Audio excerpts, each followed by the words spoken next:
Então, para seguir nessa discussão, a mesa se chama A Expansão da Pecuária Sustentável, da adaptação do campo ao acesso a mercados internacionais. E tem muito pano para manga quando a gente coloca ainda os mercados internacionais dentro desse contexto.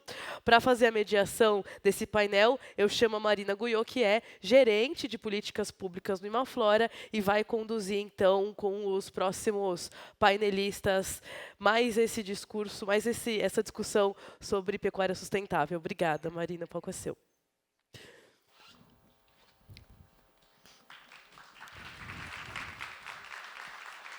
Boa tarde. Bom, é uma honra estar aqui e a gente fazer essa discussão sobre pecuária.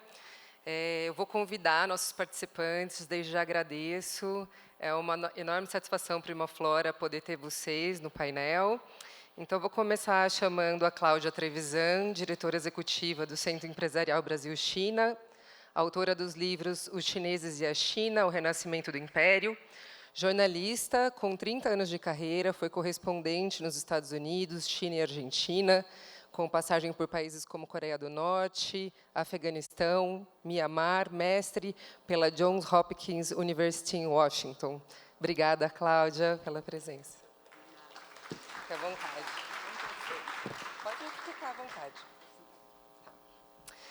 Convido também Paula Belasconi, da Trace, é líder de engajamento na América Latina na Trace, plataforma de dados voltadas à sustentabilidade de cadeias de commodities agrícolas, com mais de 18 anos de experiência em uso da terra e combate ao desmatamento. Atuou em organizações da sociedade civil e fundações filantrópicas, integrando redes e coalizões multissetoriais, e é conselheira do ICV. Fica à vontade. Convido também Raul Protásio, secretário do Meio Ambiente, Clima e Sustentabilidade do Estado do Pará, atuou na formulação da Política Estadual de Clima e do Plano Estadual Amazônia Agora. Coordena a estruturação do Sistema Jurisdicional de RED e do Plano Estadual de Restauração e do Programa Estadual de Rastreabilidade da Cadeia da Pecuária. É procurador de Estado do Pará desde 2017.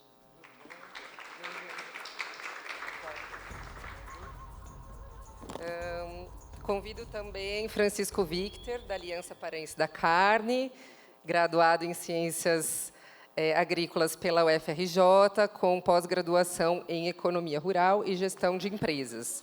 Foi deputado estadual, secretário de Agricultura e diretor-geral da Depará. Atualmente é presidente da UNIEC e coordena a Aliança Paraense pela Carne. Bom, muito bem-vindos.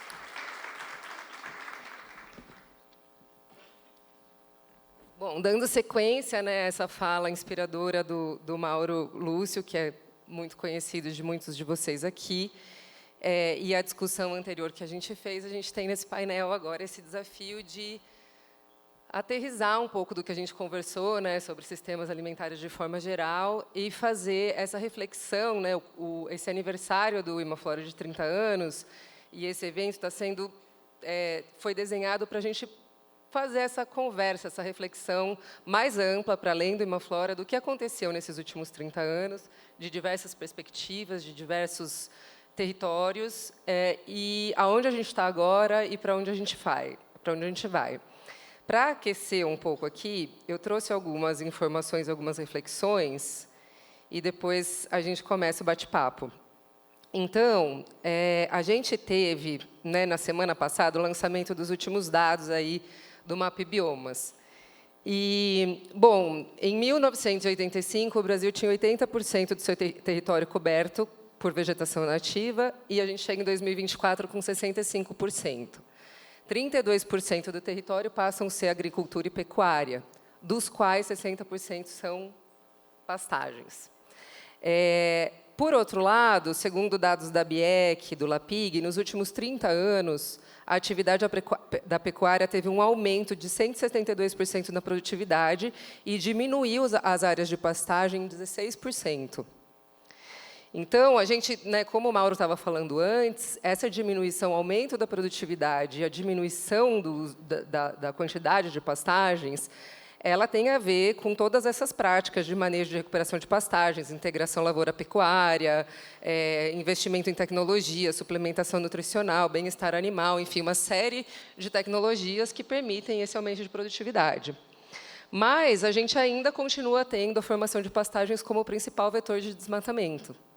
Então, tem alguma coisa acontecendo, né? Se, por um lado, a gente aumentou a produtividade, a gente tem tecnologia e as pastagens continuam sendo o vetor de desmatamento, a gente tem um desafio de dar escala às tecnologias que permitem a produtividade sem abertura de novas áreas.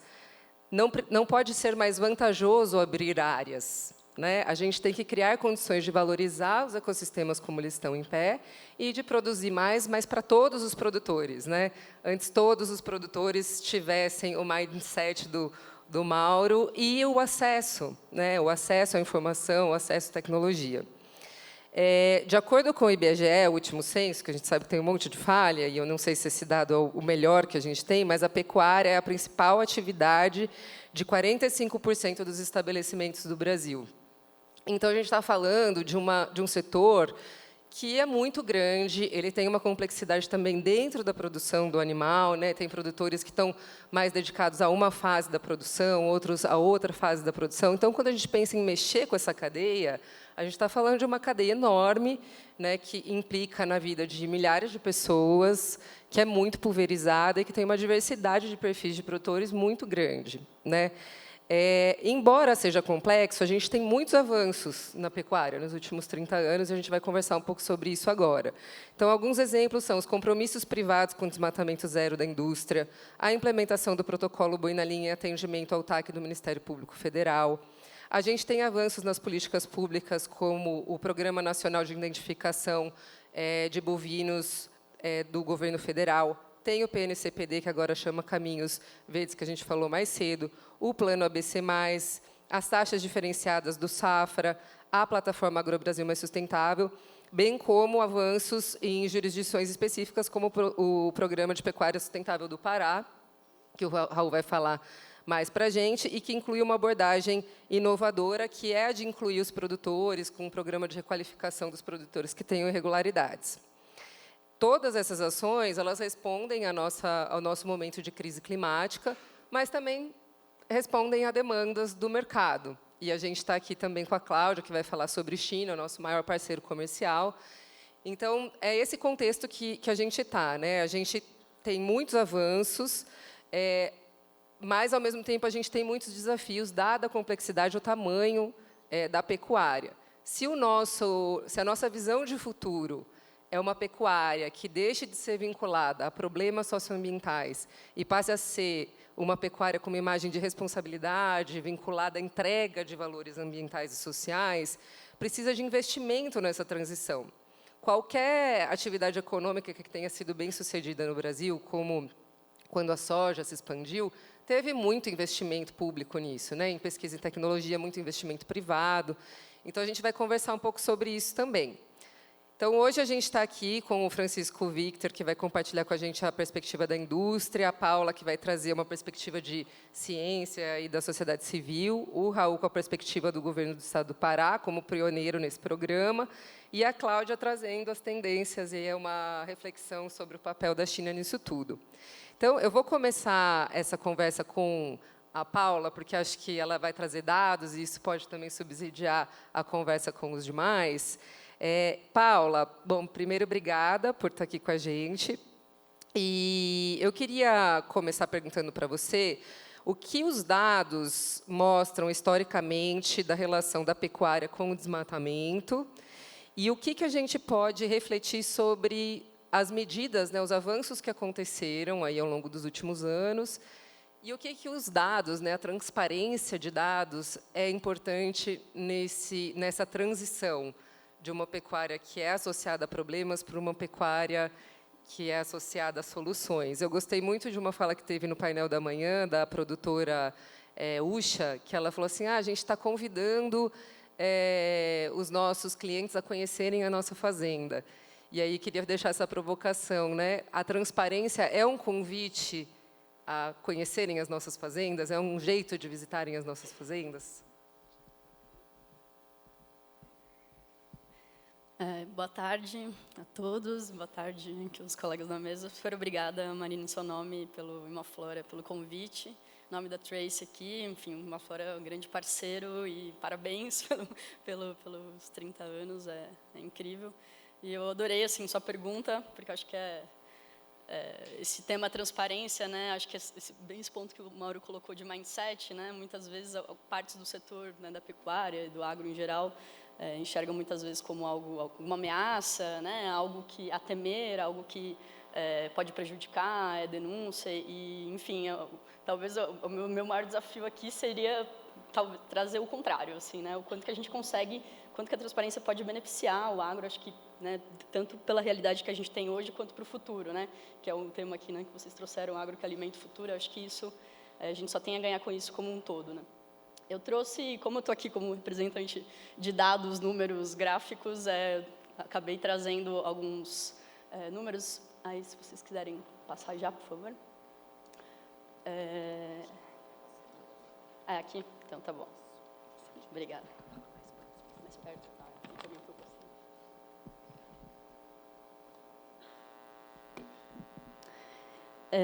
Bom, desafio 10 minutos aqui, a gente fazer todo esse resgate histórico de pecuário. Tentei resumir ao máximo, mas eu comecei trazendo um gráfico super bacana que está numa publicação recente da Amazônia 2030, que tem o Paulo Barreto, do Amazon, como primeiro autor. Muito incrível, recomendo essa publicação sobre a expansão da pecuária, que ela traz esse gráfico super interessante, que em proporção, né? Então, de 2000 até 2023, e são dados bem interessantes que a gente consegue ver que, nesse tempo, nesses 23 anos, a linha mais escura de baixo é o que é a área de pastagem, né? Então, aumentou só 4% em 23 anos. E quando a gente olha o número de animais abatidos, né, e também o rebanho, né, o número de animais abatidos duplicou, né, então teve um aumento de 200%, e o rebanho teve um aumento de 40%. Então, a gente vê assim, que teve o aumento vertical, né, a expansão da pecuária nos últimos 3 anos, que é o aumento vertical que a gente chama de produtividade, foi muito grande, né? Então, teve uma área de pastagem, né, teve um aumento também na área, mas é menor, né? Então, acho que isso, talvez começando com um dado super positivo assim, para a gente comemorar, né, enquanto brasileiros, que eu acho que esse aumento de produtividade todo mundo só tem a ganhar, né, e a atividade da pecuária em si é muito importante. Quando a gente olha isso espacialmente no Brasil, esse mapa também do mesmo estudo da Amazônia 2030, em vermelho são os pastos que foram convertidos em outras classes também nesse período de tempo de 23 anos. Né? Então, a gente vê que no Centro-Sul houve a expansão da agricultura sobre áreas de pastagens degradadas, que acabou deslocando a fronteira da pecuária para a Amazônia, né? Que é o que está em azul, aonde cresceu essa área de pastagem que eu falei, né? Então, é um crescimento menor, mas a gente vê que realmente a pastagem, né, áreas do Centro-Sul que eram pastagens degradadas se transformaram em agricultura e a pastagem foi empurrada, né, a pecuária empurrada ali para a Amazônia. Quando a gente olha esse número em termos de grandeza, né, numérica, a gente vê que não é exatamente igual, mas é até equivalente, né? 58 milhões de hectares de novos pastos e 46 milhões de pastagens convertidas em outras classes, né? Então, é importante a gente entender também que a pecuária está conectada com outras atividades, né? Com a agricultura, e como que essa dinâmica se representa no território, né? E aí aqui é uma análise que a gente fez da Trace com dados do Map Biomas, quando a gente olha em termos como que isso ao longo do tempo mudou, né, em termos de expansão sobre os biomas, né, de áreas de biomas, né, de vegetação nativa que foram convertidas para pastagem. A gente vê que em 2011 a Amazônia ela era, né, mais convertida que o Cerrado para pastagem. E isso teve uma mudança entre 2011 e 2017, então o Cerrado passou aí, a ser mais convertido, né, a ser mais desmatado para abrir espaço para pastagem, e aí em 2017 teve uma inversão forte da curva e hoje a gente ainda está perdendo, né, a maior parte de floresta amazônica para a expansão da pastagem. Então, eu acho que é um ponto importante, porque a gente comentou bastante em relação aos compromissos, né? Acaba que ainda a Amazônia concentra ainda os compromissos, então a gente vê que a gente tem que evoluir bastante também na implementação, né, desses compromissos, que continua sendo o bioma mais desmatado, né, para a expansão da pecuária. Quando a gente olha aqui já, olhando para o mercado de exportação, né, esse gráfico está em participação relativa, a gente, bom, os colegas vão falar muito de mercado muito melhor do que eu, né, mas teve um aumento muito grande da demanda internacional por carne, e isso, enfim, em termos de volume, né, absoluto, teve um aumento muito grande das exportações, e a gente vê que os nossos parceiros comerciais, né, relativamente, a China teve um crescimento, né, imenso.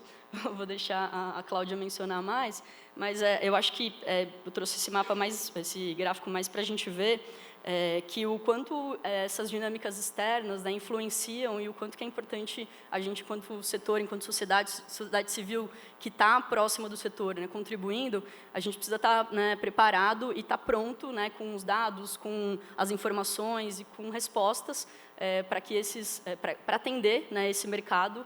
E a gente tem, né, os Estados Unidos também, por exemplo, ali como o terceiro, né, enfim, em termos numéricos, que está tendo um crescimento também na participação, e a gente vê questões geopolíticas, né, agora com as tarifas do Trump. Então, tudo isso eu acho que é um ponto para a gente pensar, né, o quanto que os nossos parceiros comerciais fazem, sim, a diferença, e também tem um ponto positivo, né, espero que a Cláudia fale em relação a partir de 2015, que teve a demanda da China por abate mais precoce, né, isso propiciou um aumento da produtividade muito grande, né, então acho que tem isso, né, tem pontos positivos também dos parceiros comerciais, dessa pressão, e isso pode impactar de forma positiva também a gente, né, em termos de dinâmicas, né, até de uso do solo também. Quando a gente olha esse volume, né, o gráfico anterior era sobre o volume de exportações, quando a gente olha isso, e na Trace a gente conecta os municípios onde as commodities são produzidas com os países de destino. Então, a gente consegue ver a exposição que esses países, né, que estão consumindo as commodities têm, estão expostos ao risco de desmatamento, né, estarem comprando produtos que foram produzidos em áreas recém-desmatadas. Então, esse gráfico mostra a exposição dos principais parceiros comerciais, e aí a gente consegue ver, né, esse crescimento da China. E eu acho que, assim, a gente está vendo, né, recentemente, teve aí o DIAR, né, independente de qual formato, né, a gente acredita que ela vai se manter de alguma forma, essa restrição, e a China cada vez mais está se movimentando, né, nesse sentido, o China Meat Association, e, ao mesmo tempo, isso pode ser um pouco preocupante, né, a gente pode imaginar, poxa, né, a gente ainda saiu com desmatamento, isso é mas eu queria trazer um dado que a gente calculou para a soja, né, os dados de carne a gente vai lançar agora nos próximos meses, mas a gente calculou que em 2022, 50% do volume de soja que foi exportado para a China foi produzido em municípios que são completamente desmatamento zero, o município inteiro, né, voltado para a soja. Então, a gente vai fazendo esse cálculo para a pecuária, mas é mais para trazer que, assim, às vezes o problema parece muito grande, fala, nossa, vamos bloquear, vamos fechar o país, vai parar. E, assim, eu acho que a gente já tem avanços muito grandes, né, nesse sentido, e que, o que a gente precisa para avançar, né? É ter maior monitoramento e ter maior transparência, para que a gente consiga ter esses dados em mãos, né, independente seja a União Europeia, seja a China, qual parceiro comercial for, né, se eles estão no direito deles, enquanto consumidores, de demonstrar preocupação, e a gente ter, né, esses dados. Olha, realmente, a gente não é 100% desmatamento zero, mas a gente já tem um bom avanço em relação a isso, né? Então, ter esses dados vai nos proteger, né, e eu acho que o Brasil já tem bastante avanço em relação a isso, e ter as informações é o que vai, né, fazer a gente se posicionar, inclusive, melhor do que outros parceiros produtores, né, que a gente tem, outros concorrentes nossos, né, nesse sentido de ter esse ativo florestal grande também, né. E aí, em relação ao que a Marina estava falando também, né, com os compromissos empresariais de desmatamento, a gente trouxe aqui, esse é só focado nas exportações, né, então, em 2011, a gente tinha menos de 5% do volume de carne exportado do Brasil, era exportado por empresas que tinham algum compromisso relacionado ao desmatamento zero, né. E agora, a gente, em 2023, já está com 70%, né, do volume exportado com empresas que têm algum tipo de compromisso, né? E, enfim, como a gente sabe, existe o desafio da implementação do compromisso, mas o reconhecimento e começar, né, iniciar o monitoramento, iniciar o rastreamento da cadeia, tudo isso são passos e etapas, e o que importa é a gente conseguir ir caminhando nesses passos, né?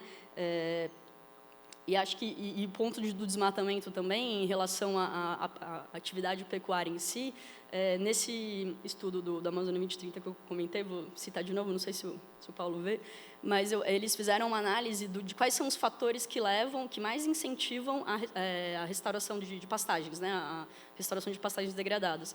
E eles analisaram que durante o período onde teve aquela queda forte do desmatamento na Amazônia, que caiu 80%, foi um dos períodos que a pecuária mais ampliou a produtividade, porque aumentou o custo, né, para quem ainda, né, estava desmatando.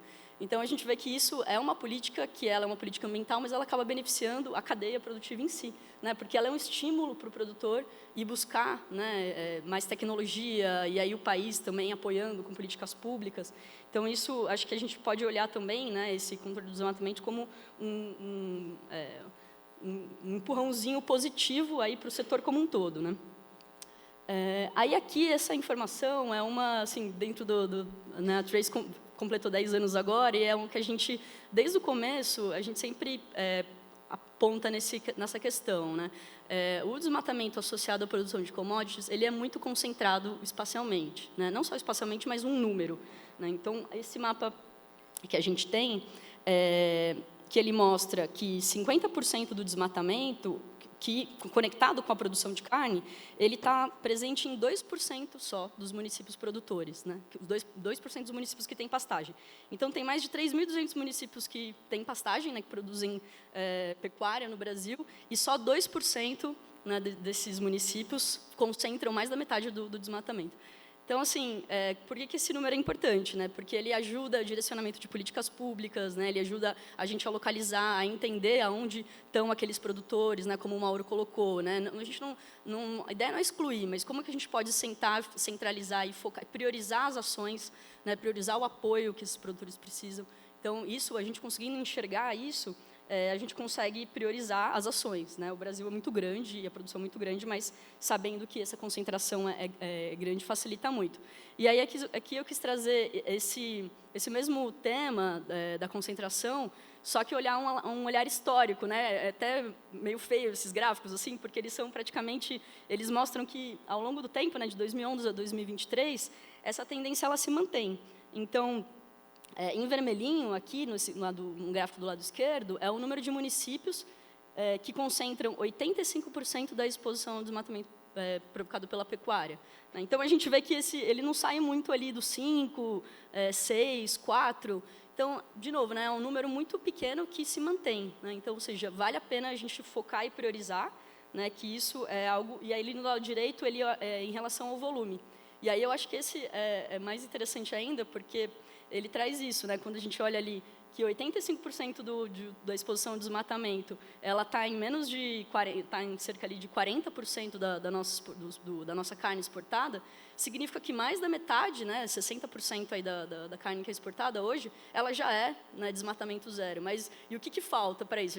Falta, né, dados, monitoramento, transparência, para que a gente consiga dizer, não, a gente já tem boa parte do caminho andado, né, e ressaltar, né, a transparência ela vai ajudar o quê? Né, a ressaltar e destacar todo esse trabalho, todos esses produtores que já estão fazendo, né, direito e que, enfim, seguem produzindo, né, sem desmatamento e que hoje estão ali, né, espalhados na cadeia e correndo risco, né, de bloqueios e critérios, sanções e todo esse receio, né? Então, eu acho que respondendo um pouco a sua pergunta, Marina, nesse sentido de como que a transparência pode facilitar. Estou acabando já, não sei como está o tempo. Aí aqui, só um último ponto, que acho que vocês mencionaram em relação ao PN-CPD, né, o Programa Nacional de Conversão de Pastagens Degradadas, que ele faz o quê? Ele está olhando áreas prioritárias do Brasil para fazer a restauração de pastagens degradadas. E aí, um pouco a provocação que a gente trouxe aqui, uma proposta de olhar esses parceiros comerciais, que são os maiores interessados em que a gente mantenha e expanda a produção, né, e que eles sejam, né, que essas regiões, aqui eu trouxe o mapa do Pará, a gente produziu esses mapas o ano passado, durante aquelas rodadas que o mapa fez nos estados prioritários, né, como base de informações para tomada de priorização de áreas para restauração de pastagem. E aí a gente conseguiu fazer, né, destacar em relação aos municípios de cada um dos... Esses são os 15 municípios que mais exportam carne no Pará. E esses gráficos de pizza, as cores são os parceiros comerciais, né? Então, o vermelhinho é a China, o amarelo é o Egito, e aí o outro são os outros, né, países agregados. Então, a gente consegue, né, a ideia é um pouco trazer de que forma que a gente consegue usar essa informação, né, dos parceiros comerciais, também como um convite a esses parceiros ajudarem a gente, né, com investimentos, né, como o Mauro falou, assim, eu morei alguns anos em Alta Floresta, no norte de Mato Grosso, acompanhei de forma mais próxima projetos de restauração de pastagem. É muito caro, é muito difícil, mas é possível e é a única forma que a gente tem de avançar. Então, vamos convidar nossos parceiros comerciais, que são os mais interessados que a gente continue produzindo, a ajudarem, né? E aí a gente ter essa informação sobre quem está comprando de cada região é mais uma arma que a gente tem, né, nesse sentido, né, de convidar eles a ajudar a gente.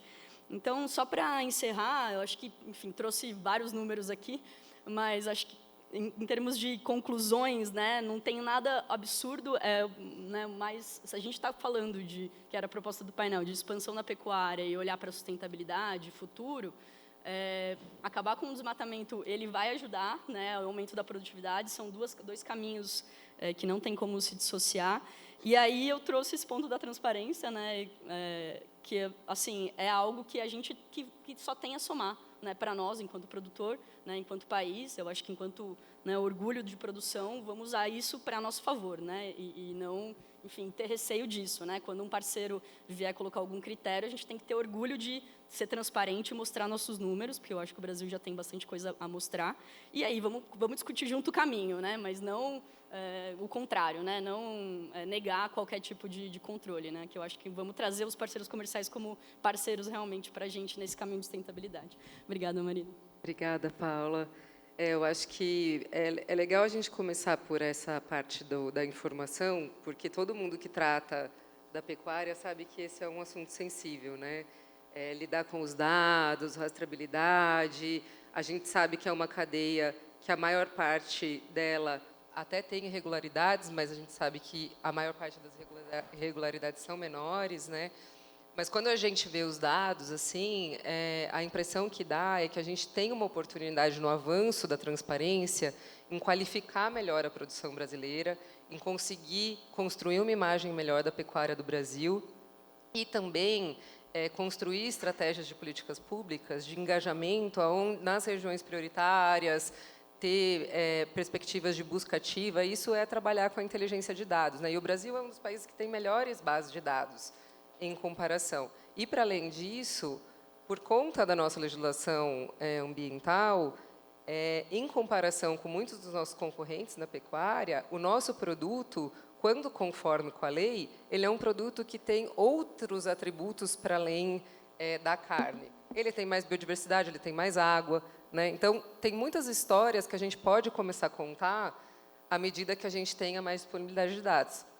Então, eu vou agora passar para o Francisco Victor, até porque a indústria desses 30 anos, né, e da história toda que a gente está contando, por uma série de questões, né, por compromissos das próprias empresas, pressão da sociedade civil, demanda de mercado, tem uma longa jornada aí de olhar para a sua cadeia e avanços no monitoramento. Então, queria te perguntar, começar esse bate-papo, Victor, perguntando, né, qual é o balanço dos avanços da indústria, né, em relação à sustentabilidade na cadeia, tanto relativo ao desmatamento, ao tema do desmatamento, mas também práticas de produção, qualidade de produto, aumento de produtividade. Como que você, como um representante da indústria, observa, ao longo desses últimos 30 anos, a transformação do compromisso da indústria com critérios socioambientais e com a sustentabilidade de uma forma geral? Obrigada. Primeiro, boa tarde para vocês. Marina, em seu nome, agradecer ao Imaflora pelo convite e parabenizar o Imaflora pelos 30 anos. A você, Cristina, a Paula, reencontrar aqui o Raul, nosso secretário de Meio Ambiente do Pará, né, pessoa que tem aí criado para nós todos os melhores problemas que poderia criar o Pará, que é essa missão de receber este evento importante que é a COP30, ele e o governador Helder. Reencontrar aqui o Mauro Lúcio, Aí é bom falar depois do Mauro, porque fica sempre mais fácil já pegar o caminho do Mauro. Mas como o Imaflora tem 30 anos, né, a gente costuma contar histórias para as crianças, né? E para o Imaflora, já uma organização já com 30 anos, madura, a gente precisa sempre ter a preocupação de trazer um pouco da verdade, a verdade que a gente, enquanto indústria, pode contar.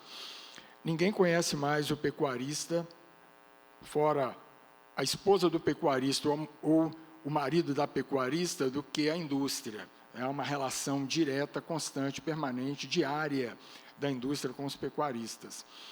E a gente pode trazer para vocês aqui a garantia que ninguém quer mais ser o melhor ambientalista, né, deste país do que os pecuaristas e as pecuaristas brasileiros. Tá? Então, vocês podem ter a certeza disso. E quando a gente aqui trata desta questão, dessa desordem, que é, desde a colonização e depois a evolução da ocupação brasileira, o Brasil nunca teve, né, um plano de desenvolvimento de longuíssimo prazo. O Brasil vem vivendo aí de soluços de desenvolvimento, de saltos, né, de fases que a coisa expande, outras fases que retrocedem. A ocupação brasileira, ela se deu de maneira desordenada, desde a criação de Brasília, com as rodovias, e aí aquela época em que você tinha o integrar para não entregar, terras sem homens para homens sem terra, aquela coisa toda. Isso tudo foi muito importante para a ocupação do Brasil, né? Ainda mais hoje, quando você vê esse quadro, né, da geopolítica, né, e que países discutem as fronteiras, né, e que se arvoram de expandir suas fronteiras, né, a gente para pensar até que ponto as conquistas de Barão de Rio Branco nós teríamos mantido se não fosse a ocupação, né, tanto no destino do Nordeste, como também no destino do Norte do Brasil. Então, isso teve um benefício ao país, ninguém pode negar. Mas também teve os seus efeitos colaterais, né? Essa ocupação, ela nunca obedeceu a um plano de longo prazo, e, por conta disso, as pessoas que deixaram o Sul seguiram para o Norte, deixando propriedades menores e buscando propriedades maiores. Ninguém, há 20, 30, 40 anos atrás, foi para o Pará obrigatoriamente para desmatar. As pessoas foram para sofrer toda a sorte de dificuldade, no sentido de agregar mais, né, em termos de patrimônio, em termos de renda, em termos de reconhecimento, de riqueza, de realização. Então, essa é a história do Brasil, que a gente não pode esquecer dela, né? Ela não serve mais para a gente poder manter este modelo, que já está superado, mas também não poderia servir para a gente criar preconceitos. Então, quando a gente fala que a pecuária ela está associada ao desmatamento, é importante a gente lembrar de um gráfico que, certa feita, na própria SEMAS, o Francisco Fonseca, que é uma pessoa conhecida da TNC, ele, conversando conosco e buscando ser amigável com a gente da indústria, ele mostra um gráfico que, enquanto o rebanho cresceu, o desmatamento caiu. E aí eu falei, Francisco, você poderia me dizer, então, que não há relação direta do desmatamento com a pecuária? Ele falou assim, não, aí nós vamos ter que analisar melhor. Por quê? O mindset, Mouros, já está formado. Pecuária é a causa de desmatamento. Quando a gente começou a discutir o TAC, Raul, na Procuradoria-Geral da República, e eu disse, olha, a pecuária não causa desmatamento. O Paulo Barreto, que eu vi ali como autor de alguma das suas informações, ele ficou inquieto, falou assim, calma, Paulo, né? A gente pode dizer que a pecuária não obrigatoriamente ela causa desmatamento, porque a gente sabe qual é a real causa do desmatamento. Há um valor na expansão imobiliária. Você encontra uma terra devoluta, uma terra pública, você ocupa aquela terra, né, para que aquela terra seja realmente considerada sua, sem nenhuma documentação, sem nenhuma titulação, você deve desmatar, e o próximo passo é colocar o boi. Na ausência do pretenso dono, é o boi marcado pelo pretenso dono que vai ali ser o guardião, o sentinela daquela posse de uma grilagem, de uma expansão desordenada. O fator que é decisivo ali não é pecuária, não é boi, não é carne. Ali é, na realidade, um enorme enriquecimento para a conquista de uma propriedade que é da sociedade brasileira, que é de todos nós, mas que alguém se apropria daquilo. Então, mas tudo isso dito, gente, é só para que a gente possa, talvez aí no caso, se não é a causa, mas é beneficiária. Então, vamos lá. Tudo bem, a pecuária não é causa, vamos acertar aqui. Mas como beneficiária, é ela que tem que dar partida no processo de correção desse processo de ocupação. Não tenham dúvida, é ela que está presente no território, é ela que está ali com poder, capitalizada, com influência, então tem que ser a partir dela. E aí que a gente quer mostrar, talvez aquilo que a gente não recebe como informação, mas o quanto de rastreabilidade nós já temos e que podemos aumentar e melhorar. E que não tem da parte, naturalmente, da indústria, nenhuma resistência, porque se houverem todas as rastreabilidades, todos os controles, isto para a indústria só é motivo de fortalecer o nosso negócio enquanto indústria. E por que a gente tem um certo cuidado, Raul? Porque nós temos que cuidar do nosso fornecedor. Nós conhecemos o pecuarista e nós sabemos das vulnerabilidades, das fragilidades, dos problemas colaterais que tudo isso pode ter. E nós temos que cuidar dele, porque da indústria da carne, 80% desse produto é o boi. Então, se nós não cuidarmos do fornecedor do boi, nós estamos dando, não é um tiro não, nós estamos jogando uma bomba nos nossos pés. Então, como nós já temos muitas rastreabilidades, é importante aqui só lembrar, a rastreabilidade sanitária, que ela é promovida pelo Ministério da Agricultura. E alguém pode dizer o seguinte, mas isso não tem importância. Toda a importância. Né? Antes do meio ambiente, é a qualidade do alimento que a gente come. Não é? Senão, nós não vamos estar vivos aqui para poder cuidar do planeta.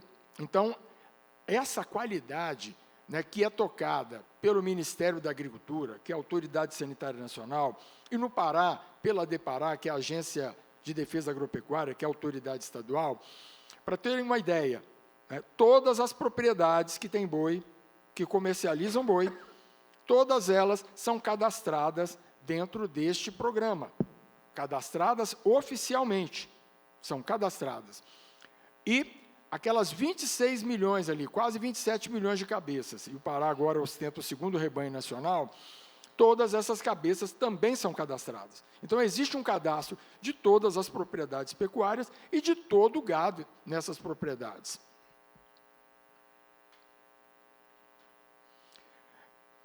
Este cadastro é a base do controle, mas na indústria, quando vocês compram um produto à base de carne, ou um produto animal, de origem animal, e que vem ali o selo, seja de inspeção federal, do CIF, para produtos que têm trânsito nacional e internacional. Mas também quando tem o selo do CIE, que é o Serviço de Inspeção Estadual, que é produto que transita dentro do Estado, entre municípios dentro do Estado. Ou até mesmo um produto com selo do SIM, que é um sistema de inspeção dentro do município, para produto que fica internamente no município. Então, todos esses sistemas de inspeção, e o CISB, que é uma combinação do CIE com o CIF, que só não permite exportar, mas quem está sob o regime do CISB pode vender também nacionalmente, só não pode exportar. Então, todos esses sistemas de inspeção, eles só acontecem, para que tenham uma ideia, a indústria da carne talvez seja o único negócio no Brasil que só opera com um fiscal federal, estadual, municipal residente no negócio. Então, quando vocês compram um produto com o selo do CIF, CIE ou SIM, partem do princípio que aquele produto foi acompanhado por um fiscal não é uma visita de um fiscal, é um fiscal residente na empresa, com uma sala na empresa que acompanha todo o procedimento. Então, isso não é pouca coisa. Basta ver que um hospital de altíssima complexidade não tem um fiscal federal do Ministério da Saúde para poder verificar se os protocolos estão sendo cumpridos. Mas na indústria da carne tem. Então, e é exatamente esse fiscal federal que vai verificar se aquelas propriedades e aqueles animais que chegaram à indústria chegam mediante a uma guia de trânsito animal. Esta guia diz o seguinte: de onde o gado saiu, para onde o gado foi. Se o gado sair de uma fazenda para outra fazenda, guia de trânsito animal. Se ele sai de uma fazenda para a indústria ser abatido, com guia de trânsito animal. Estes animais não entram na indústria se eles não estiverem a guia de trânsito animal, que é um documento federal com toda a possibilidade de fazer a verificação da autenticidade do documento, de modo que ali você já sabe que aqueles animais que chegam na indústria, eles vieram de uma determinada propriedade, todos cadastrados. Em 2024, no Pará, para você ter uma ideia, foram 546 mil guias de trânsito animal. Então, para cada caminhão, para cada veículo com gado, uma guia de trânsito animal referente àquele lote de animais. E foram guiados 16,2 milhões de cabeças. Veja, o rebanho do Pará é de 26 milhões. 16 milhões de cabeças se movimentaram e foram acompanhadas da origem ao destino. Isto, naturalmente, sob o controle do Ministério da Agricultura, do Governo do Estado do Pará ou da Prefeitura correspondente, tá? Com registros públicos, e todos eles são públicos de modo que podem ser consultados, podem ser levantados. Tá? Não são abertos ao público, mas podem ser levantados e estão sendo utilizados para a segunda rastreabilidade aqui, que a gente vai demonstrar, né? E aqui eu só quero completar com relação à rastreabilidade sanitária, dizer que ela é obrigatória, né? Ela comanda o trânsito de um lote de animais e ela tem sido suficiente para atender às exigências de todos os mercados nacionais e internacionais, exceto a União Europeia, que exige um sistema chamado SISBOV, de rastreabilidade da propriedade. Mas nós também temos, além da rastreabilidade sanitária, nós podemos chamar a rastreabilidade socioambiental, que é um processo que começou desde 2009, a partir de uma ação civil pública do Ministério Público Federal, que chamou as indústrias para poder contribuir, né, com a separação de fornecedores regulares e irregulares, e aí as indústrias celebraram um termo de ajustamento de conduta, quer dizer, fez agora em 25, 15 anos, até comemoramos isso, né, os 15 anos de um termo de ajustamento de conduta, né, é difícil explicar que conduta é essa que se ajusta em tanto tempo, para também explicar que o Ministério Público Federal está muito satisfeito com esse processo, porque ele sabe, né, entende que corrigir essa ocupação desordenada não deve ser algo de um lance só, né? É um processo, né, que a gente precisa percorrer e não permitir que ele retroceda. Mas veja, já nesse modelo de rastreabilidade se verifica o CAR, se há desmatamento com PRODES, se há embargo do IBAMA, se há ocupação de terras indígenas, unidades de conservação, e se há também trabalho escravo. Ou seja, se o fornecedor tiver qualquer daquelas questões ali, não tem o CAR, tem PRODES, tem embargo do IBAMA, tem inscrição no trabalho escravo do Ministério, né, no órgão indígena brasileiro, né, trabalho escravo no Ministério do Trabalho, e na unidade de conservação, então, o frigorífico não pode comprar. Então, ele faz um monitoramento, investe contratando empresas para poder fazer isso, para poder verificar. E aí, é interessante que o Estado do Pará já faz isso desde 2009. Né? É pioneiro nesse processo. Primeiro, o Ministério Público desenvolveu esse trabalho no Pará, e depois nos demais estados da Amazônia. Tanto que o Pará já está no 6º ciclo, entra agora no 7º ciclo de auditoria, e os demais estados da Amazônia vão para o 3º ciclo. E sobre o TAC, é sempre bom lembrar a contribuição que o Imaflora tem dado, né, com o Boi na Linha, para poder ainda aperfeiçoar esse protocolo, modernizar, atualizar o protocolo. Nós não gostamos muito, não, quando eles tomam decisões meio que unilaterais, eles dizem que fizeram as audiências, mas a gente quer que esse negócio devagar com andor, para a gente poder ir para frente, não tropeçar e não cair. Mas outra questão importante mas isso não é rastreabilidade, blockchain, é isso e aquilo. Então, não, gente, vamos com calma. Veja que o Pará também, ele ousou, e nenhum outro estado vincula o CAR à GTA. Então, o Pará só permite a emissão da GTA com aquela propriedade que tem o CAR. Os produtores ficaram contrariados, perceberam que estavam sendo muito vigiados, querem ter mais liberdade, eu acho que merecem, não é? Mas o Estado tem ousado, o governo do Estado em particular tem ousado, tem avançado no sentido de melhorar e avançar no controle. Não tem sido, naturalmente, fácil, não é? No entanto, vocês vejam lá em cima, este é um monitoramento que se concentra no fornecedor direto. E do fornecedor direto, o que a gente pode aqui mostrar, como eu já disse, que é um processo, né, que merece toda a credibilidade. Para se ter uma ideia, as próprias indústrias pagam a auditoria, mas a auditoria é contratada pelo Ministério Público Federal, e aí estão as empresas que auditam, né, empresas internacionais, empresas nacionais, todas elas gozam aí de devido prestígio e credibilidade. E aí os avanços, né? Nós estamos já com o 6º ciclo, este de 2024 e 2025, e olha, 81% de cobertura, começou com 60%, 65%, já chegamos a 81% de cobertura e 91,76% de conformidade nas operações. Tá? Então, 91% dos animais destinados ao abate estão regulares, estão conformes. Aí alguém pode dizer, mas na auditoria passada não foi 94%? De fato, na medida em que você amplia a cobertura do trabalho, você também vai alcançando aqueles que ainda não estavam devidamente aderidos, né, ao processo. Então, é comum que você aumente a cobertura e que vai oscilando aí esse nível de conformidade. Ressaltar isso, ó, essas empresas aí, Agroexport, Frigol, Mafrinorte, Masterboi, Mercúrio, Minerva e o Maria, já tem mais de 99% de conformidade nos 3 últimos ciclos de auditoria. E tem um grupo de empresas que já mantém 100% de conformidade em suas operações, para mostrar, né, o quanto que isso tem, por parte da indústria, uma prioridade, né, embora, naturalmente, custe muito caro.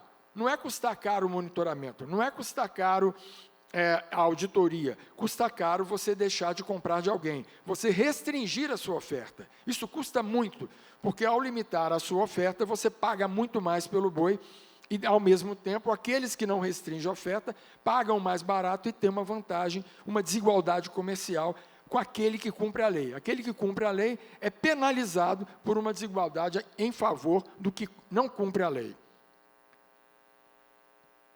E aí agora chegamos, né, naquilo que eu até quero resumir, porque está aqui o nosso secretário, né, é o governo do Estado que teve ousadia maior do que, eu só posso dizer que esse programa de pecuária sustentável do Pará, que criou o Sistema Oficial de Rastreabilidade Bovina Individual do Estado, é algo extremamente, é pioneiro, é único, é extremamente ousado e ambicioso, e nós podemos dizer, de nós que tínhamos aí, né, uma ocupação desordenada, o Estado do Pará está dizendo o seguinte, que vamos fazer rastreabilidade bovina individual obrigatória,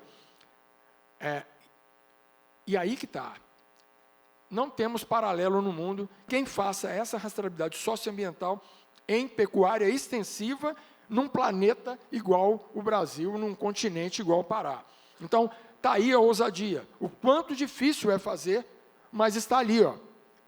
É decreto, é determinação do próprio governo.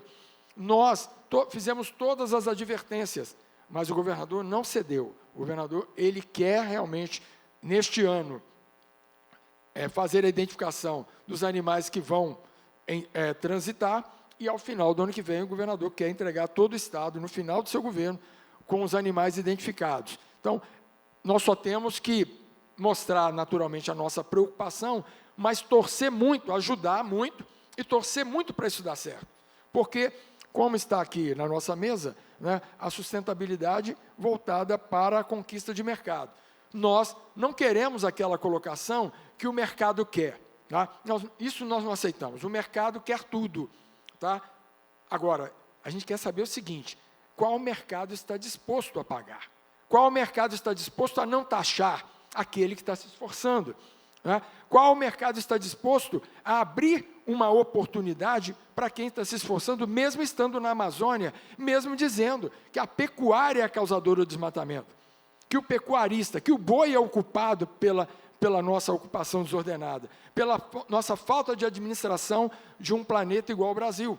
Então, quer dizer, eu acho que, para concluir aqui, né, nós estamos extremamente otimistas e o nosso produtor rural, o nosso pecuarista, o nosso Mauro Lúcio, né, como tantos Mauros Lúcios tem no Pará, em mais de 110 mil pecuaristas do Estado, também quer muito, quer virar essa página, quer deixar de negar, quer passar a contribuir, quer passar a ser contra de fato e quer passar a combater, né, esses problemas relacionados, porque vai ser dessa forma que aquilo que o Mauro disse e trouxe da Bíblia, vai ser dessa maneira que o lucro real e verdadeiro, ele não só vai acontecer, ele vai ser sustentável. Muito obrigado.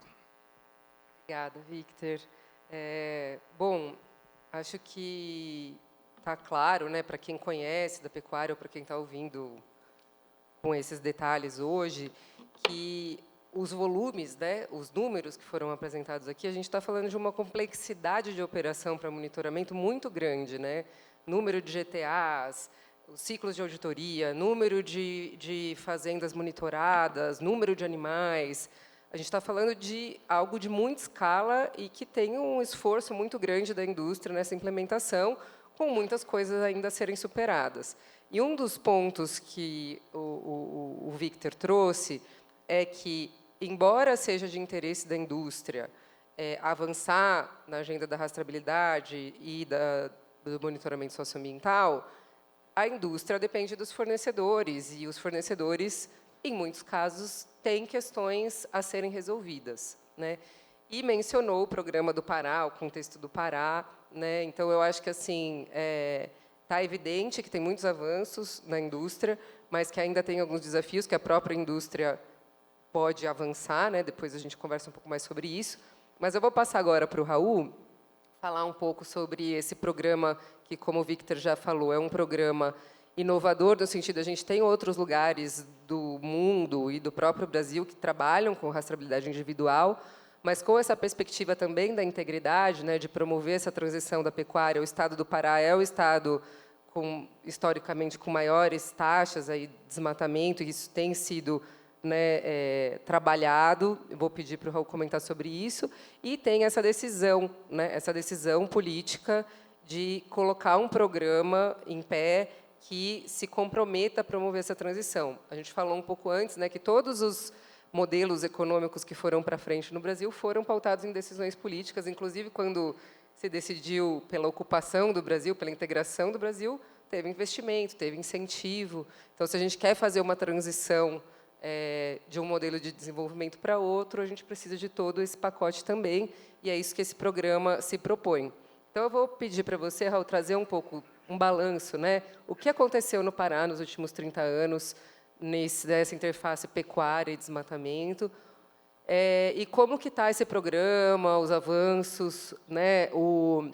Essa abordagem inclusiva, né? De ter um programa de requalificação, porque os programas de monitoramento têm um pouco essa abordagem, né? De abrir a porteira para quem está ok e bloqueia quem está irregular, né?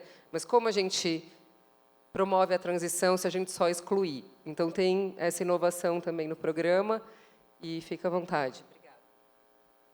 Obrigado, Marina. Boa tarde, pessoal. Boa tarde a todas e todos.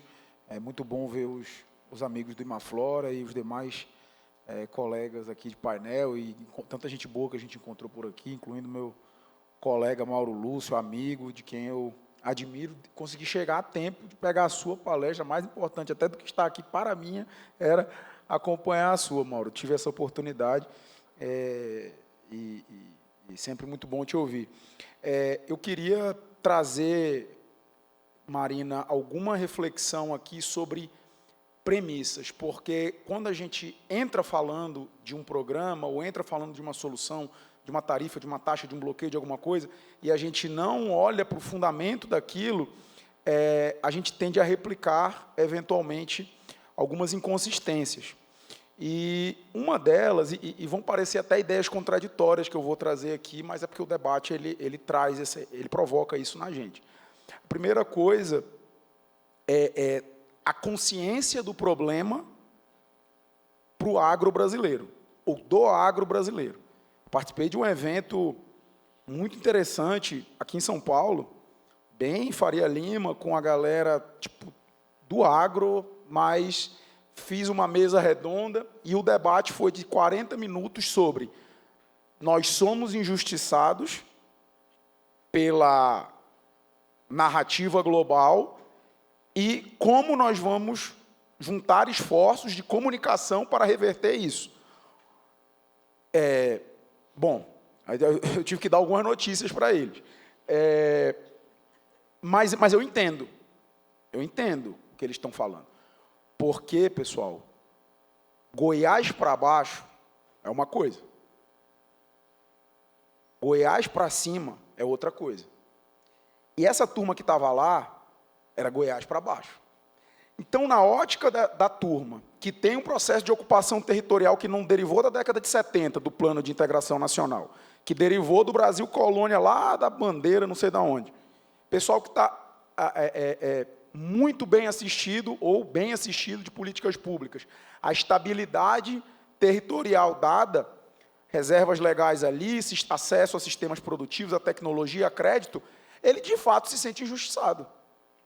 O café, a cana, os grãos, a própria pecuária, o leite, eles se sentem injustiçados, porque eles olham lá, como os Estados Unidos abriu investigação na seção 301 e colocou que o agro brasileiro se usava de desmatamento ilegal. Então, esse cara de Goiás para baixo, ele olha, não, olha, não existe isso, isso é uma injustiça com o Brasil.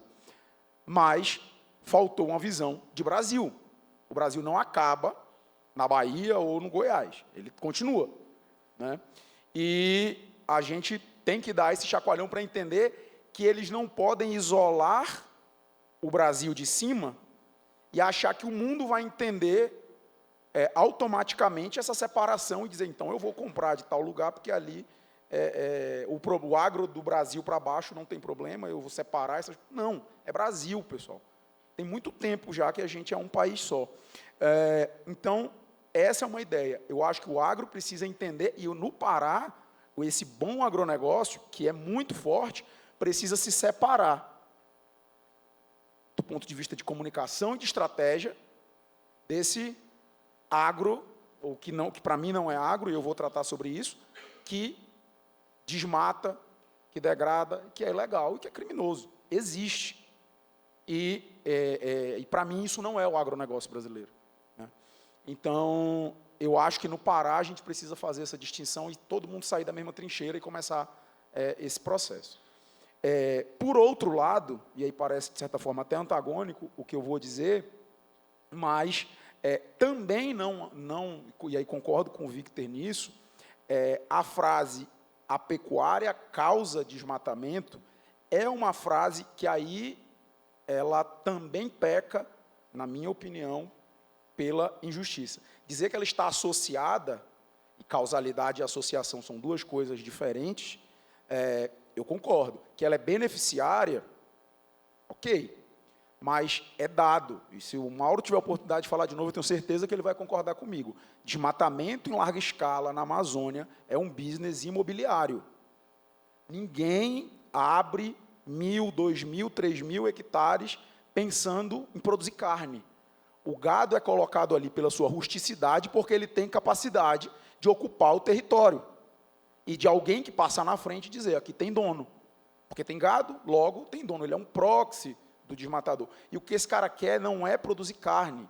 O que esse cara quer é, dali a 6 meses, 1 ano, vender isso por um valor que ele gastou ali R$1.000 a R$2.000 por hectare para desmatar, ele vai vender isso a 10, 12 mil reais por hectare. Dali a posse. Então, ele coloca no mercado essa terra. Então, aí sim, aí alguém vai comprar e aí você está retroalimentando esse processo. Aí eu concordo. Mas você não tem um grupo de pecuaristas, de produtores de carne, de Mauro Lúcios, lá querendo desmatar dezenas de milhares de hectares. Não é essa a realidade. É um business imobiliário, porque a valorização é muito grande. Então, por outro lado, também tem esse sentimento que aí sim, quando você fala, você traz essa ideia, você segrega de uma forma negativa. De que porque se a pecuária desmata, então o pecuarista desmata. Porque não é uma atividade que desmata, é uma pessoa. Então o pecuarista se sente alheio, alijado do debate, porque ele já está sendo taxado na partida como desmatador, e ele conhece esse processo que eu falei, imobiliário, e ele se sente, portanto, injustiçado. Isso também é uma outra premissa, eu acho que importante. E aí, a gente precisa, para partir para qualquer discussão propositiva, ter esse ator no centro, porque ele é o início do suprimento de tudo. Então, a indústria, super importante, o final da cadeia, o McDonald's é super importante, a indústria do couro é super importante, o Walmart, o Carrefour, extremamente importantes, eu vou falar sobre isso. Mas se eu não tenho uma solução do produtor como protagonista daquela solução, ele já ouviu que ele é o causador do problema. E ele não é convidado a discutir a solução, qual é a chance? Ele já vai dizer, eu ouvi isso, né, quando a gente estava discutindo o selo verde no Pará, o cara falou, eu não preciso escutar essa palestra, porque se tem verde, é ruim. O produtor falou isso. Se tem verde, é ruim. Ou seja, ele está alijado do processo, ele é o vilão e ele não quer discutir solução, ele não é convidado. Quando ele já entra arredio. Então, eu acho que a gente peca, não estou dizendo, né, todos, inclusive nós, deveríamos ter mais produtores aqui ouvindo isso, deveriam estar aqui podendo falar e trazer sua posição, e a gente poder entender aquilo para construir soluções mais aderentes, porque senão a gente imagina uma coisa que não adere, ou com muito baixa chance de adesão. Só que, por outro lado, e aí parece esquizofrênica a fala, porque antagoniza um pouco isso, mas eu acredito muito na solução orientada pela demanda. O produtor tem que estar no centro da construção da solução e a solução passa por ele. Mas as soluções baseadas na demanda, nessas questões de conformidade, nas cadeias globais e hiperconectadas do agronegócio, na minha opinião, tem que estar na mesa. E a outra notícia que a gente dá, às vezes, para o produtor é que a pecuária não acaba no frigorífico. A pecuária, ela continua para muito além do frigorífico depois. E a gente teve no óleo de palma isso, né? E teve um esforço lá no Round Table que conseguiu endereçar um pouco essa demanda, endereçar melhor isso. A gente teve a moratória, que agora está sendo rediscutida pelo CAD, e que também endereçou um pouco essa questão. E na carne a gente teve o TAC. Mas a gente precisa ir para além do TAC. Eu acho que a demanda tem que se organizar, e eu tenho cobrado muito isso nas esferas, nos espaços que eu sou convidado, e que eu vejo atores de ponto, não a indústria. A indústria já sabe do rolê todo. Ela está no TAC. Ela já é cobrada, multada todo ano. Mas, para além da indústria, como que a gente engaja o varejo? E o varejo tem uma responsabilidade fundamental nisso. E o setor de financiamento, óbvio, e os bancos, sem banco, ninguém faz nada. Então, eles também não são demandantes, mas eles são parte dessa equação. Então, esses dois atores ali ainda sinto faltas dele. A gente tem sempre a indústria presente, sendo cobrada, e eu não estou aliviando para a indústria, não. O Victor sabe, ele abriu a fala dele dizendo, Raul, que nos traz problema, bons problemas. Bom não é, né, normalmente o adjetivo que acompanha problema, mas nesse caso é isso. A indústria está sendo cobrada, não estou aliviando, mas está faltando gente nessa mesa. E o Boi China, me parece, ele prova esse ponto. Eu de propósito esqueci o dado, porque eu imaginei que o Victor, porque ele projetou lá no frigorífico, no Master Boi, eu achei que ele fosse trazer hoje, então eu não trouxe. Mas quando você observa o comportamento da idade de abate do gado do estado do Pará, após a habilitação de plantas frigoríficas para a China, que só compra animais abaixo de 36 meses, é uma das transformações rápidas mais absurdas que eu já vi. É coisa de, em 3 anos, sei lá, 70%, por aí, eu estou chutando, mas a ordem de grandeza é por aí. Sei lá, 60%, 70% do gado abatido acima de 48 meses. E, overnight, começa a bater gado de 30, começa a bater gado de 24 agora, trouxe um dado mais recente que já estão... Quer dizer, o que foi isso? A demanda. A demanda. A demanda mudou isso e o produtor se adequou à demanda e conseguiu mudar seus processos produtivos. Então, a gente convida a demanda também a cumprir o mesmo papel nessa agenda. E se a gente... E é muito lugar comum isso, mas é muito verdade, eu preciso trazer. A implementação do programa de pecuária sustentável do Estado do Pará, que é talvez uma das políticas públicas mais ambiciosas que a gente tenha hoje na mesa, em implementação, devemos terminar o ano com 200 mil animais, o que identificados, o que ainda é pouco, após se tornar compulsório na virada do mês de janeiro, esse número tende a escalar absolutamente, absurdamente. Sem uma coalizão de atores, isso não vai acontecer. A indústria precisa ter o seu papel de mobilização. Quem bloqueia não é o TAC. O TAC estabelece critério de bloqueio. Quem bloqueia é a indústria. Então, a indústria tem acesso ao produtor bloqueado. Esse é o cliente que a gente precisa. Esse é o cliente que a gente precisa para requalificar, para trazer, para explicar, porque esse é o cara que enfrentou um problema, que viu um problema concreto. Se aparece com uma solução ali na hora, você tem muito mais chance de converter a venda, vamos dizer assim. Então, a indústria tem o seu papel, os bancos têm o seu papel, o Estado sozinho não vai conseguir, porque a gente está falando de um subnacional da Amazônia, e a gente sabe todos os problemas do federalismo fiscal brasileiro, das divisões de renda e receita dentro dos governos, dentro do Brasil e entre federal, estadual e municipal. Então, a gente precisa dessa coalizão, e o Imaflora tem sido um ator fantástico nesse processo. A indústria tem ajudado, mas acho que a gente precisa, e se tem um capital que é gratuito, é esse capital de mobilização e de engajamento. E a gente conta com vocês, conta com a indústria, com a academia, com o terceiro setor, para que a gente consiga mobilizar mais e mais e mais atores em direção a esse sprint. E o Pará tem uma hiperresponsabilidade. Se não dá certo, dificilmente alguém vai tentar. Vai todo mundo aguardar pelo nacional. Se der certo, tem chance de um movimento de contágio positivo nessa agenda da integridade.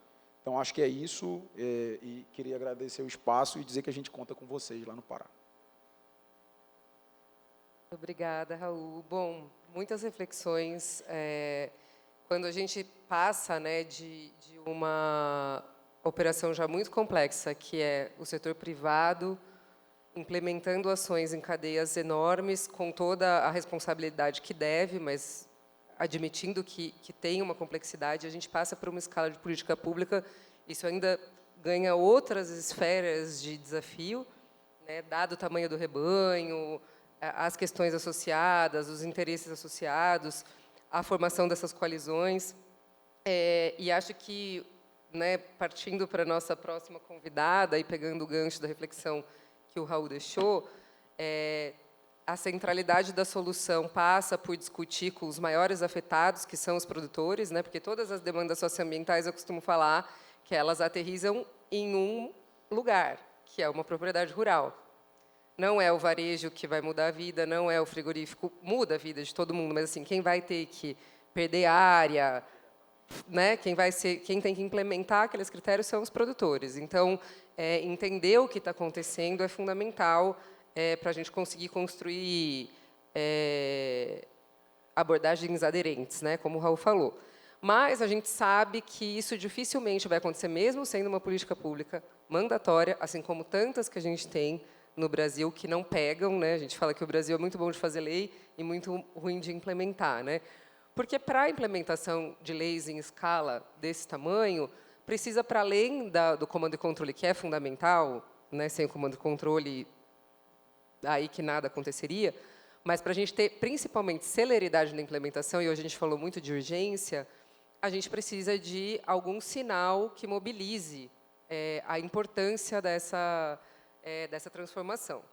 E aí o Raul falou da importância da demanda e de como o Boi China mudou aí o cenário da produção por uma questão de demanda de idade de abate.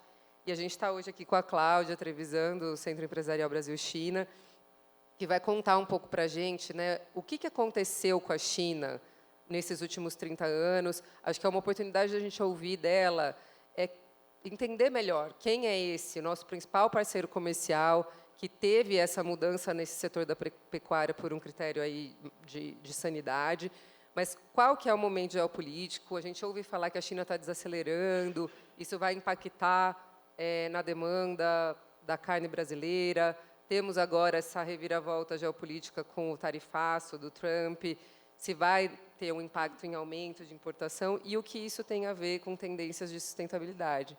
Então, agradeço, Cláudia, e estamos aqui para te ouvir. Obrigada. Obrigada, Marina. E é um prazer estar aqui com vocês. E, em nome do Conselho Empresarial Brasil-China, eu queria parabenizar o Imaflora pelos 30 anos. Bom, e o que aconteceu nos últimos 30 anos? A China, há 30 anos, era outro país e o mundo era outro mundo e a relação Brasil-China era muito diferente. Eu ainda não vou falar do gráfico, vou falar um pouquinho do que a gente vivia em 1995. Então, em 95, a China era a 8ª maior economia do mundo. A China tinha um PIB de 610 bilhões de dólares e o Brasil era a 7ª economia do mundo. O Brasil tinha um PIB que era um pouco maior que o PIB da China. A China deixou o Brasil, a França, a Inglaterra, a Alemanha e o Japão, a Itália, o Japão para trás, e desde 2010 é a 2ª maior economia do mundo. E no ano passado, o PIB da China foi de 18 trilhões de dólares, 8 vezes o que era o PIB da China em 1995. E a relação comercial entre o Brasil e China se transformou de maneira radical. O Comextat do MIDIC tinha dados só a partir de 97, mas não eram muito diferentes dos dados de 95. Em 97, a China era o 12º destino das exportações brasileiras. O Brasil vendeu para a China, em 97, 1 bilhão de dólares. No ano passado, o Brasil vendeu 17 vezes mais para a China, vendeu 94 bilhões de dólares. E a China foi o principal destino de 5 dos 10 dos principais produtos de exportação do Brasil, e muitos deles do agronegócio, incluindo a carne bovina. A China está desacelerando, aquela China que crescia 10% ao ano, teve ano que a China que chegou a crescer 14% ao ano, isso a gente não vai ver mais. A China agora está crescendo 5%, 4%, e não vai, e esse é o novo normal. Só que crescer 5% numa economia de 18 trilhões de dólares significa que, a cada ano, a China agrega ao seu PIB o equivalente a 2 Argentinas. Então, assim, a China está crescendo menos, mas não está encolhendo.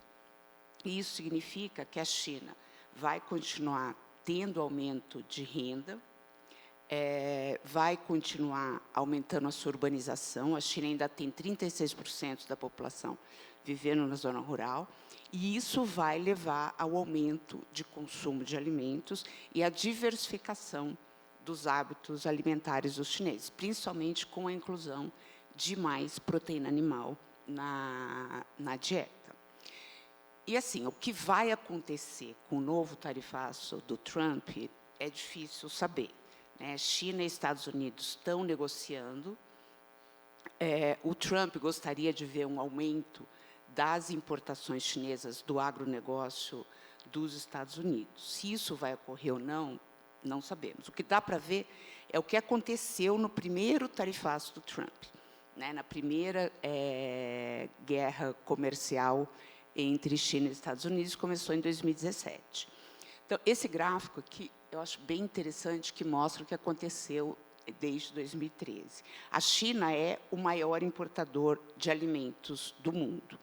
E, até 2017, o principal fornecedor de alimentos para a China eram os Estados Unidos. Em 2017, o Trump toma posse, começa a impor tarifas contra a China. Em 2018, impõe tarifas em uma série de produtos, e a China retalia impondo tarifas à importação de produtos agrícolas americanos. E o grande beneficiário dessa disputa foi o Brasil. O Brasil ocupou o espaço que era dos Estados Unidos e passou a vender muito mais soja, passou a vender muito mais carne, passou a vender muito mais frango para a China. E hoje o Brasil responde por pouco mais de 25% das importações chinesas de alimentos. E em alguns setores, como soja, a participação do Brasil supera 70%. E a participação dos Estados Unidos caiu para cerca de 13%. O Trump falou, semana passada, que gostaria que a China quadruplicasse a importação de soja dos Estados Unidos, o que levaria a China, os Estados Unidos, a voltarem a ser o principal fornecedor.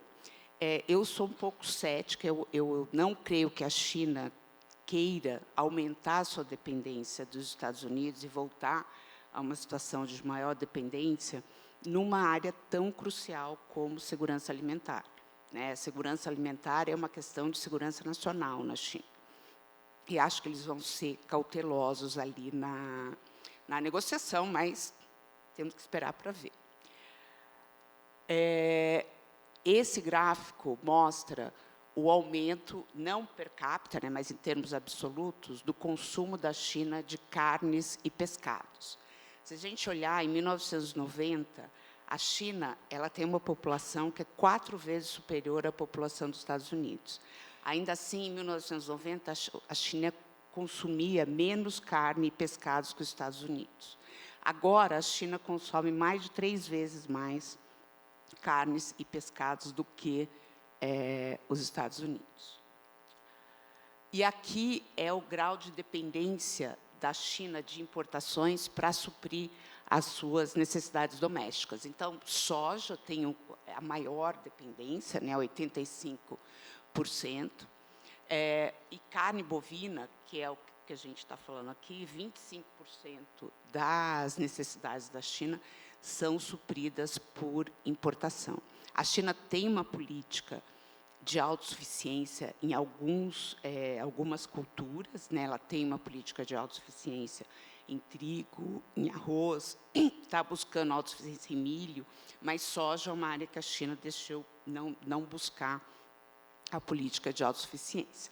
E acho que carne também é uma área muito difícil para a China aumentar a sua produção. Aqui é um pouco o que eu falei anteriormente, que é o aumento do Brasil na participação das importações de soja pela China.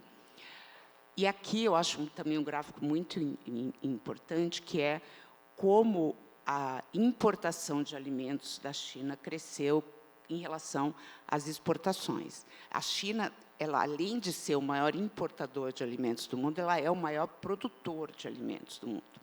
E, ainda assim, a China tem aumentado muito as suas importações, o que tem levado ao aumento do déficit comercial dessa balança de alimentos.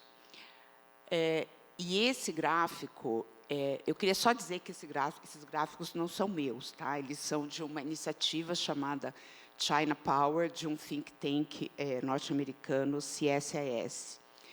E esse gráfico mostra o percentual da população que tem renda suficiente para ter uma dieta saudável. E acho que esse é o principal indicador aí de que o consumo de alimentos pela China vai continuar a crescer.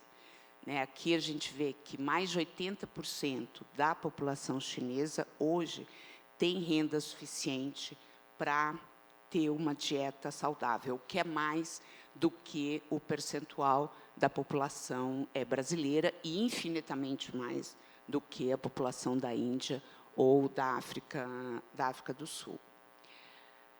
E aqui, acho que a gente vê, esse gráfico mostra os limites da China para ampliar a sua produção. A China está tendo uma redução de terra agricultável. A China tem vários limites ali para expandir a sua área agricultável. A China tem uma área de deserto muito grande, tem áreas de montanhas, então não tem muito para onde a China crescer em termos de área agricultável. E, além disso, a China tem uma restrição de acesso à água muito grande.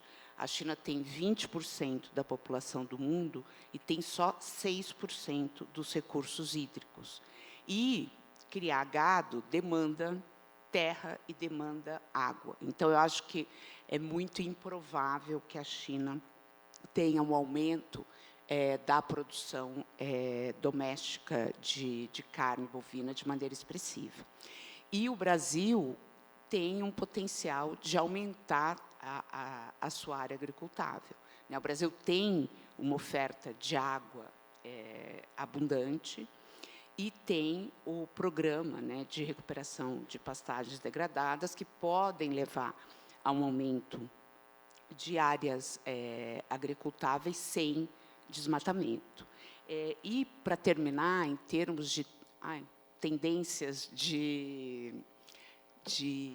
do setor de sustentabilidade na China, eu acho que a prioridade da China é segurança alimentar, mas eu acho que a gente está vendo um aumento significativo ali da preocupação com sustentabilidade.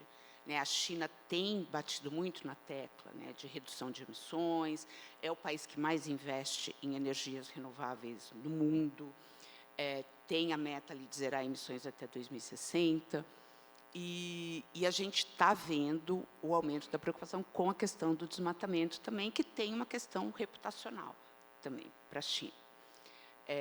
E acho que algumas das políticas, como o Boi China, que acabou levando a uma redução de emissões pelo rebanho brasileiro, por conta da redução da idade de abate. E a gente tem visto práticas também de empresas chinesas nesse sentido. A COFCO, que é a maior trading chinesa e tem uma atuação importante no Brasil, tem uma meta de eliminar o desmatamento na cadeia de fornecimento de soja, milho e palma até o fim desse ano. A Syngenta, que é uma empresa de capital chinês, está investindo na recuperação de pastagens degradadas no Brasil, tem uma meta de recuperar 1 milhão de hectares até 2030. A Associação de Carnes da China, que a Paula citou, no ano passado, mandou uma comunicação para os seus parceiros brasileiros, dizendo que quer discutir essa questão da rastreabilidade, da questão da redução do desmatamento na cadeia. E o Estado do Mato Grosso, em 2023, firmou um acordo com uma ONG chinesa, a Global Environment Institute, para estabelecer um projeto piloto de rastreabilidade de gado também no estado do Mato Grosso, e eles estão discutindo agora questões ligadas à certificação. E no Conselho Empresarial Brasil-China, há 4 anos, a gente tem um mecanismo que a gente chama Diálogo Brasil-China de Finanças Verdes e Agricultura Sustentável, que reúne representantes de produtores, governos, bancos, investidores, para apresentar aos chineses as práticas sustentáveis da agropecuária brasileira. O nosso parceiro chinês é uma entidade chamada Institute of Finance and Sustainability, que foi fundado por um ex-economista-chefe do Banco Central, o Ma Jun, e nas conversas que nós temos com eles, eles falam, a China tem capital, a China quer investir em práticas sustentáveis, o que falta é conhecimento. A gente precisa apresentar, a gente tem vários protocolos que são extremamente interessantes, todo o Plano ABC, o Plano ABC+, integração lavoura-pecuária, carne carbono zero, e isso é de interesse dos chineses, e o nosso desafio tem sido o levar essa informação, tentar reduzir esse gap. E num dos encontros que nós tivemos, um que foi na China, em 2023, o ministro Fávaro falou sobre o programa de recuperação de pastagens degradadas. Isso faz parte da negociação bilateral entre os governos. E acho que seria incrível, né, se mais parceiros chineses atuassem na recuperação de passagens degradadas aqui no Brasil. E é isso. Obrigada e parabéns mais uma vez para a Imaflora. Obrigada, Cláudia. Bom, acho que fica evidente, né? Todo mundo sabe do tamanho da China, mas vendo os dados qualifica melhor, né, a importância e também as tendências, né? O que está acontecendo na China, o que está acontecendo nesse momento geopolítico do mundo. Algumas coisas devem mudar, mas a importância da China para o Brasil dificilmente vai mudar. Tem essa capitalização, né, do consumidor chinês que pode, sim, trazer oportunidades para o mercado brasileiro, inclusive para o mercado brasileiro sobre a sustentabilidade da nossa produção. Infelizmente, a gente esgotou o tempo, então eu não vou conseguir abrir para perguntas, mas a gente vai estar aqui depois mais um tempo, se alguém quiser conversar. Eu só vou fazer alguns destaques finais. Antes, eu quero agradecer muito a presença, vocês terem vindo até aqui, do Pará, do Rio. Você fica onde? No Rio também. Então, é uma satisfação para a gente ter parceiros como vocês participando desse momento, que mais do que uma celebração sim, a gente tem que celebrar, né? A gente está falando, vocês falaram muito dos avanços, mas para refletir, né, todo o esforço que foi feito até aqui, o que tem pela frente.